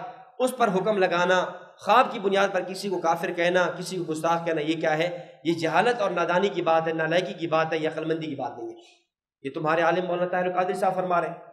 اس طرح ان کے مولوی ہیں مولانا کلیم صدیق فانی صاحب، انہوں نے کتاب لکھی، کتاب کا نام ہے آئینہ اہل سنت، اس کے اندر بھی لکھتے ہیں کہ خوابوں پر اعتراضات کرنا جائز نہیں ہے۔ جب آپ یہ 4 اصول ذہن میں رکھ لیں گے، اب اس کے بعد جتنے بھی خوابوں پر اعتراضات ہوں گے وہ سارے کے سارے کیا ہو جائیں گے؟ ختم ہو جائیں گے۔ بات سمجھ آ گئی؟ اس پر باقی حضرت نانوتوی رحمہ اللہ کا جو خواب ہے کہ میں اللہ کی گود میں بیٹھا ہوں، اب اس پر اعتراض کیا کرتے ہیں؟ حضرت نانوتوی نے 2 گستاخیاں کی ہیں۔ نمبر 1 اللہ کے لیے جسم ثابت کر دیا، نمبر 2 اللہ کی گود میں بیٹھے ہوئے۔ بھائی وہ خواب دیکھ رہے ہیں، حضرت نانوتوی رحمہ اللہ خواب دیکھ رہے ہیں کہ میں اللہ کی گود میں بیٹھا ہوں۔ باقی معبرین نے تعبیر کیا دی ہے؟ اگر کوئی آدمی خواب میں یہ دیکھتا ہے کہ میں اللہ کے اعضاء میں سے کسی عضو کو بوسہ دیتا ہوں یا اللہ کی گود میں بیٹھا ہوں، اس کا معنی یہ ہے کہ یہ آدمی جس مشن میں چلا ہے، اس مشن میں یہ آدمی کامیاب ہوگا۔ یہ آدمی جس مشن میں، اس مشن میں کیا ہوگا؟ کامیاب ہوگا۔ پھر دنیا نے دیکھا ہے حضرت نانوتوی رحمۃ اللہ علیہ نے جس مشن کو شروع کیا، جس دارالعلوم دیوبند کی بنیاد رکھی، اور حضرت نے جو کام شروع کیا ہے، اللہ رب العزت نے اس میں کس حد تک کامیابی عطا فرمائی ہے کہ آج آپ دیکھ لیں، حضرت نانوتوی رحمۃ اللہ علیہ کا فیض دیکھیں، حضرت نانوتوی رحمۃ اللہ علیہ کی کتب دیکھیں، حضرت کے تلامذہ دیکھیں، حضرت کا ادارہ دیکھیں، اور اللہ رب العزت نے حضرت کے فیض کو کتنا عام و تام فرمایا۔ اور آپ دیکھ لیں حضرت کے علوم کتنے۔ اب ظاہر ہے جن لوگوں نے حضرت نانوتوی رحمہ اللہ کو نہیں پڑھا یا پڑھا ہے تو محض جو ہے اعتراض کر دیتے ہیں حضرت نانوتوی رحمہ اللہ پر۔ حضرت نانوتوی رحمہ ایک دفعہ اس زمانے میں ہندو تھا، اس کا نام تھا دیانت سرسوتی، ہندو کا نام تھا دیانت سرسوتی، اس نے قرآن کریم پر اعتراضات کیے۔ حضرت نانوتوی رحمہ اللہ کے ساتھ اس کے مناظرے بھی ہوئے، مباحثے بھی ہوئے۔ ایک اعتراض میں وہ کہنے لگا کہ قرآن کریم میں ہے ان اللہ علی کل شیء قدیر، اللہ تعالیٰ ہر چیز پر قادر ہے۔ اب اس کے اعتراض سمجھنا، کہتا ہے ان اللہ علی کل شیء قدیر، اللہ تعالیٰ ہر چیز پر قادر ہے۔ کہتے ہیں میرا سوال یہ ہے قاسم کہ اللہ ہر چیز پر قادر ہے، اللہ اگر ہر چیز پر قادر ہے تو کیا اللہ زنا پر بھی قادر ہے؟ کیا چوری پر بھی قادر ہے؟ اعاذنا اللہ۔ اگر تو کہتے ہو قادر ہے تو غلط فعل کی نسبت اللہ کی طرف لازم آئے گی، اور اگر کہتے ہو قادر نہیں ہے تو ان اللہ علی کل شیء قدیر، یہ فرمان الہی جھوٹا ہو جائے گا۔ یہ فرمان الہی کیا ہو جائے گا؟ جھوٹا ہو جائے گا۔ اعتراض سمجھ آ گیا آپ کو؟ حضرت نانوتوی رحمہ اللہ نے جواب دیا، حضرت فرمانے لگے ان اللہ علی کل شیء قدیر، اللہ ہر چیز پر قادر ہے۔ باقی آپ کا کہنا کہ چوری پر قادر ہے، چوری کس کو کہتے ہیں؟ سرقہ کس کو کہتے ہیں؟ سرقہ کی تعریف یہ ہے اخذ الشیء من غیر ملک ہی، غیر کی ملک سے چیز کا لے لینا۔ پوری کائنات میں غیر کی ملک ہے ہی نہیں، کائنات میں غیر کی ملک ثابت کرو گے پھر چوری کی بات ہوگی۔ نہ پوری کائنات میں غیر کی ملک ہو سکتی ہے، نہ اللہ کے لیے چوری ثابت ہو سکتی ہے۔ باقی آپ کا دوسرا اعتراض کہ کیا اللہ زنا پر بھی قادر ہے؟ اعاذنا اللہ۔ فرمایا زنا وہ کرتا ہے جس کا جسم ہو، زنا وہ کرتا ہے جس کا کیا ہو؟ جسم ہو۔ ہمارا عقیدہ اللہ کے بارے میں، علامہ ابن جوزی رحمۃ اللہ علیہ نے دفع و شبہ تشبیہ میں جو اللہ کی تعریف کی ہے، فرماتے اللہ لیس بجسم ولا جوہر ولا عرض ولا طویل ولا یحویہ جہۃ من جہات الستہ ولا یحویہ مکان من الامکنہ۔ اللہ وہ ذات ہے جو جوہر بھی نہیں، جو عرض بھی نہیں، جو طویل بھی نہیں، جو جسم بھی نہیں، وہ جہات ستہ سے پاک ہے، وہ زمانوں میں سے، وہ جگہوں میں سے کسی جگہ سے پاک ہے۔ جب اللہ کے لیے جسم ہی ثابت نہیں ہے تو زنا کیسے ثابت ہوگا؟ اللہ نے حضرت نانوتوی رحمہ اللہ کو وہ علوم دیے تھے۔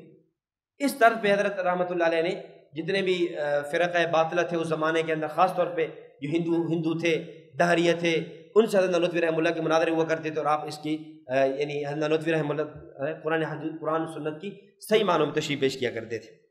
اب آپ دیکھیں دوسرا اعتراض سمجھیں۔ اب یہ جو 3 اعتراض باقی رہ گئے، میں بڑے اختصار کے ساتھ کوشش کرتا ہوں ان 3 اعتراضات کو میں پورا کر سکوں۔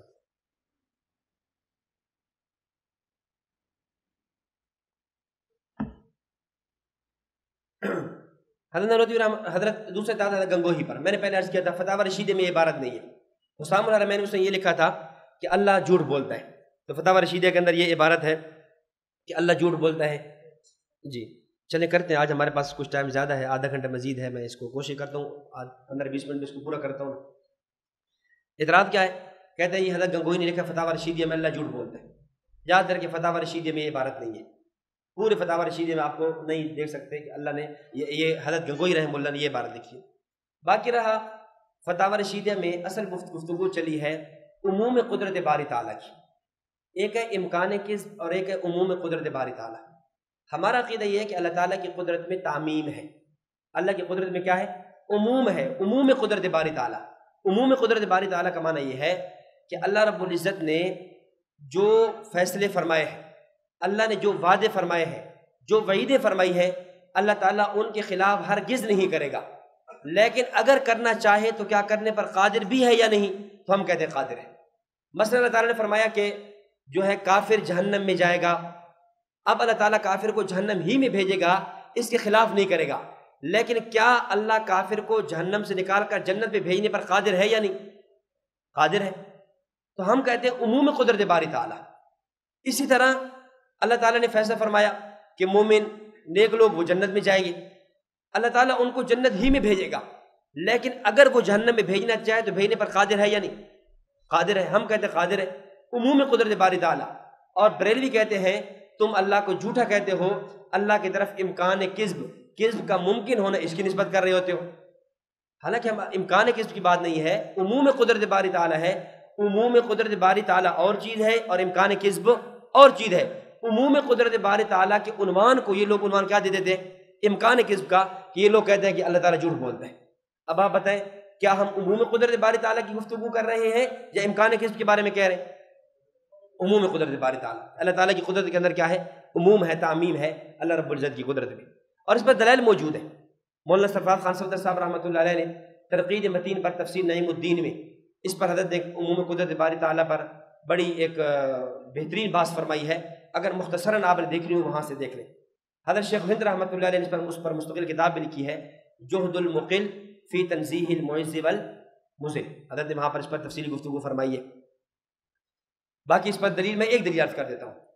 قرآن کریم میں جب عیسیٰ علیہ السلام کا مکالمہ نقل کیا گیا 7ویں پارے میں، عیسیٰ علیہ السلام قیامت والے کہیں گے ان تعذبہم فانہم عبادک، ان تعذبہم، یا اللہ یہ جو کافر لوگ ہیں جنہوں نے مجھے اور میری ماں مریم کو خدا بنا لیا تھا، اگر آپ ان کو عذاب دینا چاہیں، ان تعذبہم فانہم عبادک، یہ آپ کے بندے ہیں، وان تغفر لہم، اگر آپ مغفرت کرنا چاہیں تو فانک انت العزیز الحکیم، آپ غالب حکمت والے ہیں۔ عیسیٰ علیہ السلام کا یہ کہنا، یا اللہ اگر آپ کفار کو عذاب دینا چاہیں عذاب بھی دے سکتے ہیں، اگر آپ مغفرت کرنا چاہیں تو مغفرت بھی کر سکتے ہیں، حالانکہ ہمارا عقیدہ یہ ہے کفار کی مغفرت نہیں ہوگی، وہ جنت میں کبھی بھی نہیں جائیں گے، لیکن عیسیٰ علیہ السلام کا یہ کہنا اس بات کی دلیل ہے کہ اللہ تعالیٰ کفار کو کبھی بھی جنت میں نہیں بھیجے گا، لیکن اگر بھیجنا چاہے تو بھیجنے پر قادر ہے، بھیجنا چاہے تو بھیجنے پر قادر ہے۔ حضرت گنگوہی رحمہ اللہ نے امکان کذب کی بات نہیں کی ہے، عموم قدرت باری تعالیٰ کی ہے۔ باقی جہاں تک جھوٹ کے بارے میں پوچھا گیا کہ کیا آپ کا عقیدہ ہے کہ اللہ جھوٹ بولتا ہے، حضرت فرماتے ہیں نا، اللہ تعالیٰ کی ذات اس سے پاک اور منزہ ہے کہ اس کو متصف بصفت کذب کیا جائے۔ معاذ اللہ، اس کے کلام میں ہرگز 2 دفعہ لکھا شائب کذب کا نہیں۔ قال تعالیٰ ومن اصدق من اللہ قیلا، اللہ سے بڑھ کر سچا کون ہو سکتا ہے؟ آگے فرماتا ہے جو شخص یہ عقیدہ رکھے یا زبان سے کہے کہ وہ کذب بولتا ہے وہ قطعاً کافر ہے۔ کتنے سری لکھ دیا، جو یہ کہنے اللہ جھوٹ بولتا ہے وہ بندہ قطعاً کافر ہے، ملعون ہے، مخالف قرآن و حدیث اور اجماع امت کا ہے، وہ ہرگز مومن نہیں۔ اب فتاوی رشیدہ میں تو یہ عبارت ہے، اور یہ لوگ ابھی تک اپنے پیپروں میں سوال دے رہے ہیں کہ حضرت گنگوہی کے کفریات پر گفتگو کریں۔ حضرت گنگوہی رحمۃ اللہ علیہ نے جو اللہ تعالیٰ کے بارے میں لکھا ہے اللہ جھوٹ بولتے ہیں۔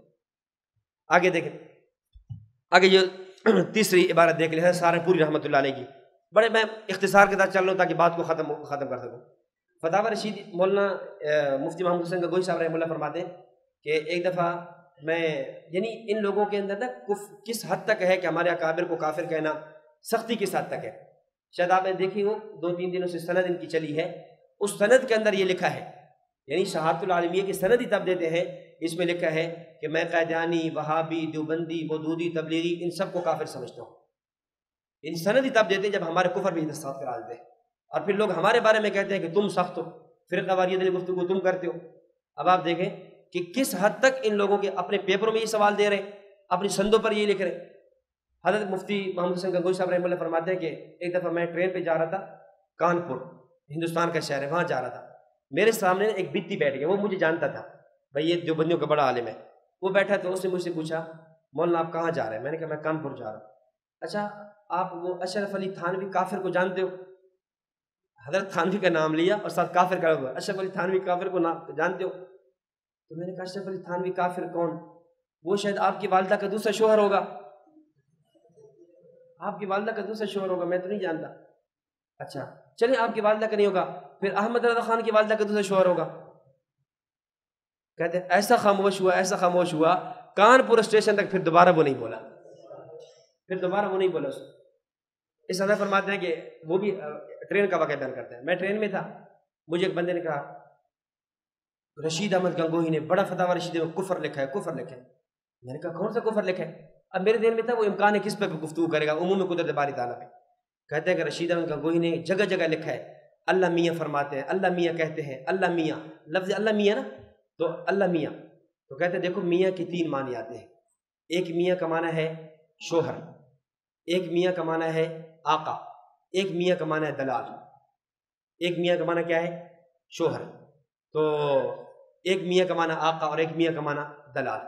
ٹھیک ہے، ہم نہیں کہتے کہ تمہارے گنگوہی نے یہاں پر میاں سے مراد جو ہے وہ شوہر اور دلال لیا ہوگا، آقا ہی لیا ہوگا، لیکن چونکہ یہ لفظ منہ میں غلط ہے، ایک غلطی کا وہم کرنے والا ہے، اس لیے لفظ میاں ان کو نہیں لکھنا چاہیے تھا، کیونکہ اس کے 3 معنی، 2 معنی تو غلط ہو گئے۔ اللہ کو شوہر کہنا یا اللہ کو نعوذ باللہ دلال کہنا یہ تو غلط ہے، تو اس لیے حضرت گنگوہی نے جرم کیا اور اللہ میاں نے غلط لکھا۔ مفتی محمود حسین گنگوہی صاحب رحمۃ اللہ فرماتے ہیں میں نے کہا کہ مولوی احمد رضا خان نے اپنی کتابوں میں خاص طور پر اپنی وصایا جو انہوں نے اپنی وصیت نامہ جاری کرایا تھا، جس کے اندر کھانے پینے کی بہت سی چیزیں لکھی تھی، تو اس میں لکھتا ہے اس کے 2 بیٹے تھے، حامد رضا، مصطفیٰ رضا، ایک بڑا بیٹا ایک چھوٹا بیٹا۔ بڑے بیٹے کو کہتے ہیں بڑے میاں، چھوٹے بیٹے کو کہتے ہیں چھوٹے میاں، جگہ جگہ کہتا ہے بڑے میاں کو میری یہ نصیحت ہے وصیت ہے، چھوٹے میاں کو میری یہ نصیحت ہے وصیت ہے، تو بڑے میاں چھوٹے میاں۔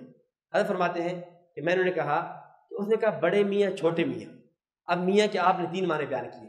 میاں کا ایک معنی ہے شوہر، وہ تو یہاں مراد ہو نہیں سکتا، ظاہر ہے جو ہے وہ بیٹا باپ کا شوہر کیسے بن سکتا ہے۔ دوسرا معنی ہے آقا، آقا بھی نہیں بن سکتا، مالک کا معنی وہ بھی نہیں بن سکتا، کیوں؟ اس لیے کہ وہ باپ ہے، یہ بیٹا ہے، اور بیٹا باپ کی ملکیت میں نہیں آ سکتا، باپ بیٹے کی ملکیت میں نہیں آ سکتا، اور باقی ایک ہی معنی بچ جاتا ہے دلال، تو پھر لگتا یہ ہے کہ خان صاحب نے یہی معنی مراد لیا ہے، پھر کیا ہے یہی معنی مراد لیا ہوگا اور معنی مراد نہیں ہوگا۔ بعض لوگوں کو سمجھانا پڑتا ہے ایسے۔ حضرت قاضی صاحب رحمۃ اللہ فرماتے ہیں میں ٹرین میں آ رہا تھا تو میرے پاس کچھ منکرین حدیث آ گئے، آ کر مجھ سے گفتگو شروع کر دی، کہتے ہیں تم لوگوں نے دین کو بڑا مشکل بنا دیا، اگر قرآن کو لے لیتے دین بڑا آسان تھا، لیکن تم نے قرآن کی بنیاد پر حدیثیں لے لیں اور فقہ بنا لی، اور پتہ نہیں تم نے دین کو کیا سے کیا بنا دیا۔ میں نے کہا بات تو کرے، آپ کہنا کیا چاہتے ہیں؟ کہتے ہیں کہ دیکھو ہم تو الحمدللہ قرآن پر عمل کرتے ہیں. قرآن پر کیسے عمل کرتے ہیں؟ میرے پاس لغت موجود ہے، قاموس الوحید، المصباح، منجد وغیرہ. جو میں قرآن کی آیت پڑھتا ہوں لغت سے معنی دیکھ لیتا ہوں، اس پر عمل کر لیتا ہوں. اب قرآن میں لکھا ہے اقیم الصلاۃ، نماز قائم کرو. اب میں نے صلاۃ کا جب معنی لغت میں دیکھا، صلاۃ کا معنی تھا تحریک الصلوین. تو اس کا معنی کیا ہے؟ تحریک الصلوین یعنی سرین کو حرکت دینا. میں یہ معنی لکھا ہوا ہے. تو میں یہ کرتا ہوں، میں صبح اٹھتا ہوں، اٹھ کر میں فغسلوا وجوہکم وایدیکم الى المرافق وامسحوا برؤوسکم وارجلکم الى الکعبین، اس پر عمل کرتا ہوں، وضو کرتا ہوں. وضو کر کے میں ورزش کر لیتا ہوں، ورزش کرتا ہوں، میری نماز ہو جاتی ہے. اب اتنی آسان نماز تھی، آپ لوگوں نے کتنی مشکل بنا دی، حالانکہ وہ نماز کا تذکرہ قرآن میں بھی نہیں ہے. حضرت قاری صاحب رحمہ اللہ فرماتے ہیں، میں نے اسے کہا کہ بھائی آپ صبح اٹھتے ہیں، وضو کر کے آپ ورزش کرتے ہیں، آپ کی نماز ہو جاتی ہے، آپ کو مشقت کی کیا ضرورت ہے؟ آپ رات کو جب بیوی کے پاس جاتے ہیں، آپ کے پاس جماعت نماز ادا ہو جاتی ہے، آپ کو پریشان ہونے کی ضرورت کیا ہے؟ اس طرح جو بعض لوگوں کو اس انداز کے اندر سمجھانا پڑتا ہے، پھر کچھ مجبوریاں ایسی ہوتی ہیں نا، ان کو سمجھانا پڑتا ہے. اب دیکھیں تیسری ہماری عبارت دیکھ لیں حضرت سہارنپوری رحمۃ اللہ علیہ کی. حضرت سہارنپوری پر الزام کیا تھا؟ حضرت سہارنپوری پر الزام یہ تھا کہ انہوں نے نبی کے علم کو شیطان کے علم کے برابر کہہ دیا. کہتے ہیں حضرت فرماتے ہیں کہ حضور کے علم کو شیطان کے علم کے برابر کہا ہے. حالانکہ یہ بات نہیں ہے، توجہ رکھنا، میں بڑے اختصار کے ساتھ بات کرتا ہوں. حضرت گنگوہی، حضرت سہارنپوری صاحب رحمۃ اللہ علیہ نے ایک کتاب لکھی، اور اصل اس سے پہلے مولوی عبدالسمیع رامپوری بریلوی نے کتاب لکھی تھی. کتاب کا نام تھا انوار ساتیہ در بیان مولود و فاتحہ. اس کتاب کے اندر اس نے نبی اکرم صلی اللہ علیہ وسلم کے حاضر ناظر ہونے پر، عالم الغیب ہونے پر دلائل پیش کیے، اور اس میں بدعات کو لکھا تھا. حضرت گنگوہی نے حضرت سہارنپوری کو کہا تھا کہ آپ اس کا جواب لکھیں. حضرت سہارنپوری نے جواب لکھا. جواب کا نام لکھا براہین قاطعہ رد انوار ساتیہ. اس کی کتاب کا نام انوار ساتیہ تھا. حضرت سہارنپوری نے براہین قاطعہ کے نام سے کتاب لکھی. اس نے کتاب کے اندر ایک بات لکھی تھی. بات یہ لکھی تھی کہ نبی اگر شیطان ہر جگہ حاضر ناظر ہو سکتا ہے تو نبی اکرم صلی اللہ علیہ وسلم ہر جگہ حاضر ناظر نہیں ہو سکتے. اگر ملک الموت فرشتہ ہر جگہ حاضر ناظر ہو سکتا ہے تو نبی اکرم صلی اللہ علیہ وسلم ہر جگہ حاضر ناظر نہیں ہو سکتے. تو نعوذ باللہ وہ کہہ رہا ہے کہ ہمارے بارے میں، دیوبندیوں کے بارے میں، کہ یہ نبی کو شیطان پر جو ہے نا وہ ترجیح دیتے ہیں، شیطان کو ہر جگہ حاضر ناظر مان لیتے ہیں، نبی کو نہیں مانتے. اس طرح ملک الموت کو حاضر ناظر مان لیتے ہیں، نبی کو نہیں مانتے. حضرت سہارنپوری نے اس کا جواب لکھا. یہ ایک الگ بات ہے کہ شیطان ہر جگہ حاضر ناظر نہیں ہے، ملک الموت ہر جگہ حاضر ناظر نہیں ہے، وہ اس کو وسعت علم ہے. اس کے بعد وسعت اللہ نے دے دی ہے کہ وہ ہر جگہ پہنچ جاتا ہے. ہر جگہ موجود ہونا یہ خاصہ اس کا بھی نہیں ہے. حضرت گنگوہی رحمۃ اللہ، حضرت سہارنپوری نے اس کا جواب لکھا. حضرت فرمان لگے یہ آپ کا قیاس مال فارق ہے، یہ غلط ہے. کیوں؟ اس لیے کہ دیکھیں ایک چیز کو ایک چیز پر وسعت دے دی جائے اور وہ اس کی حیثیت کے مطابق ہو، دوسرے کو نہ دی جائے، تو آپ اس کو اس پر تو قیاس نہیں کر سکتے. مثال کے طور پہ پرندے کو یہ وسعت دے دی گئی کہ پرندہ اڑ سکتا ہے، پرندہ اڑ سکتا ہے. اب کوئی آدمی یہ کہے کہ مولوی احمد رضا خان سے پرندہ افضل ہے، پرندہ تو اڑ سکتا ہے، مولوی احمد رضا خان نہیں اڑ سکتا، کوئی یہ بات کہہ دے، ٹھیک ہے. یا کوئی آدمی یہ کہہ دے کہ جو ہے نا شیطان مولوی احمد رضا خان صاحب سے افضل ہے. کیوں؟ اس لیے کہ شیطان تو گمراہ کرنے کا علم جانتا ہے، مولوی صاحب گمراہ کرنے کا اس طرز کا علم نہیں جانتا جس طرح کا شیطان جانتا ہے. اب دیکھو ہم نہیں کہہ رہے، ہم تو اس کا جواب دے رہے ہیں. اگر کوئی یوں کہنا شروع کر دے، حضرت فرماتے ہیں کہ اس کو نبوت پر قیاس کرنا، اللہ تعالیٰ نے ہر آدمی کو، نبی کو اس کی شایان و شان علم دیا ہے. باقی جہاں تک علم کی بات ہے، ہمارا عقیدہ یہ ہے اللہ رب العزت نے جتنے علوم نبی اکرم صلی اللہ علیہ وسلم کو دیے ہیں، پوری کائنات میں اتنا علم اللہ رب العزت نے کسی اور کو نہیں دیا. علم کے بارے میں ہمارا یہ عقیدہ ہے. اور حضرت پھر آگے المحند المفند میں مزید اس کی وضاحت موجود ہے. حضرت نے کئی مثالیں دی ہیں. فرماتے ہیں دیکھو ہمارے مدرسے کا ایک طالب علم ہے، وہ ایک چیز جانتا ہے اور مدرسے کا شیخ الحدیث نہیں جانتا. ایک جزوی ہے، ایک جزوی چیز وہ جانتا ہے، شیخ الحدیث نہیں جانتا. تو کوئی بھی نہیں کہتا کہ یہ بچہ شیخ الحدیث سے افضل ہے. حضرت سلیمان علیہ السلام ہدہد ایک چیز کا علم تھا ہدہد کے پاس. اس نے دیکھا کہ میں قوم کو دیکھ کر آیا ہوں جو ہے پوجا کر رہی عورت کی. تو حضرت سلیمان علیہ السلام کو اس کا علم نہیں تھا، ہدہد کے پاس تھا. تو کیا نعوذ باللہ ہدہد سلیمان سے افضل ہو گئے؟ نہیں. اس طرح حضرت نے تیسری مثال دی ہے، افلاطون، جالینوس، یہ بڑے بڑے اطباء جو گزرے ہیں، ان کے پاس دوائیوں کے علم ہے، جڑی بوٹیوں کے خواص کا علم ہے. لیکن ایک گندگی کا کیڑا جو گندگی کے خواص کو وہ جانتا ہے، افلاطون، جالینوس یہ نہیں جانتے. تو کیا وہ نہیں جانتے اس کا مطلب یہ ہے کہ یہ اس سے افضل ہو گئے؟ نہیں ہو سکتا. اس طرح سے فرماتے ہیں کہ یوں ایک علم نبی کی شایان و شان ہے، ایک چیز شیطان کے لیے ہے، تو وہ اس کو آپ نبوت پر قیاس کر دیں، یہ قیاس مال فارغ ہے۔ آپ نبی کو چھوڑیں، حضرت فرماتے ہیں کوئی مولوی احمد رضا خان یہ اپنے اوپر بھی قیاس نہیں کر سکتا۔ دیکھو نا، یہ بات تو مسلم ہے کہ ہر انسان وہ شیطان سے افضل ہے یا نہیں، ہر مومن۔ اب کوئی آدمی یہ کہے کہ شیطان ہر جگہ حاضر نادر ہے اور اسی کو بنیاد بنا دے افضلیت کی، اور مولوی احمد رضا خان ہر جگہ حاضر نادر نہیں اور شیطان حاضر نادر ہے، اس کا مطلب یہ ہوا کہ شیطان مولوی احمد رضا خان سے افضل ہے۔ حالانکہ ایسی بات نہیں ہے، اصل بات تو یہ ہے کہ یہ اس سے افضل ہے۔ سمجھ آ گئے؟ تو بہرحال حضرت نے اس کا جواب دیا ہے۔ اب آپ بتائیں اس میں کون سی گستاخی کی بات ہے؟ آخری بات سمجھے، حضرت تھانوی کی عبارت، حضرت تھانوی کی حفظ الایمان کی جو عبارت تھی، حفظ الایمان کی عبارت کیا تھی؟ حضرت تھانوی رحمۃ اللہ علیہ نے نبی کے علم کو بچوں کے ساتھ، مجنونوں کے ساتھ تشبیہ دی ہے، حالانکہ ایسی بات نہیں ہے۔ توجہ رکھنا، حفظ الایمان میں حضرت تھانوی رحمۃ اللہ سے 3 سوال ہوئے۔ ایک سوال یہ کیا گیا حضرت سجدہ تعظیمی کا کیا حکم ہے، سجدہ تعظیمی جائز ہے یا نہیں ہماری شریعت میں۔ نمبر 2، قبروں کا طواف کرنا، اس کا کیا حکم ہے۔ اور نمبر 3، نبی اکرم صلی اللہ علیہ وسلم پر لفظ عالم الغیب کا اطلاق کرنا، اس کا کیا حکم ہے۔ تو حضرت تھانوی نے ان تینوں سوالوں کے جواب دیے، اور جواب میں آپ نے پوری کتاب لکھ دی، کتاب کا نام ہے حفظ الایمان۔ اب حضرت نے پہلے کے جواب دیا، دوسرے کا، جب تیسرے سوال کا جواب آیا کہ نبی اکرم صلی اللہ علیہ وسلم پر عالم الغیب کا اطلاق کرنا، حضرت جواب دے رہے ہیں، فرماتے دیکھو نبی اکرم صلی اللہ علیہ وسلم کو عالم الغیب کہنا یہ کس بنیاد پر ہے؟ اگر تو عالم الغیب کہہ رہے ہیں اس بنیاد پر کہ آپ کو تمام علوم حاصل ہیں، اس پہ نص پیش کریں۔ فریق مخالف بھی مانتا ہے کہ نبی علیہ السلام کو سارے علوم حاصل نہیں ہیں۔ اگر آپ کو عالم الغیب کہا جا رہا ہے جمیع علوم کی بنیاد پر، اس پہ نص پیش کریں۔ اگر آپ کو عالم الغیب کہا گیا ہے چند علوم کی بنیاد پر، جزئی علوم کی بنیاد پر، کہ کچھ مغیبات کے علم آپ جانتے ہیں، تو کچھ مغیبات کے علم تو ہر انسان کچھ نہ کچھ جانتا ہے، جانور بھی جانتے ہیں، بچے بھی جانتے ہیں۔ کوئی چیز ایسی ہوتی ہے کہ میرے علم میں نہیں ہے، وہ آپ کے علم میں ہے۔ کوئی چیز ایسی ہے وہ ہمارے علم میں نہیں ہے، جانوروں کے علم میں ہے، ہمارے علم میں نہیں ہے، بچوں کے علم میں ہے۔ اس طرز پہ اگر تو جمیع علوم ہے تو نص پیش کرو، اور نص بھی نہیں ہے اور تم بھی جمیع علوم کو نہیں مانتے۔ اگر بعض علوم ہیں تو پھر بعض علوم میں نبوت کی تخصیص کیا ہے؟ اگر بعض علوم ہے پھر آپ صلی اللہ علیہ وسلم کی فضیلت کیا ہے؟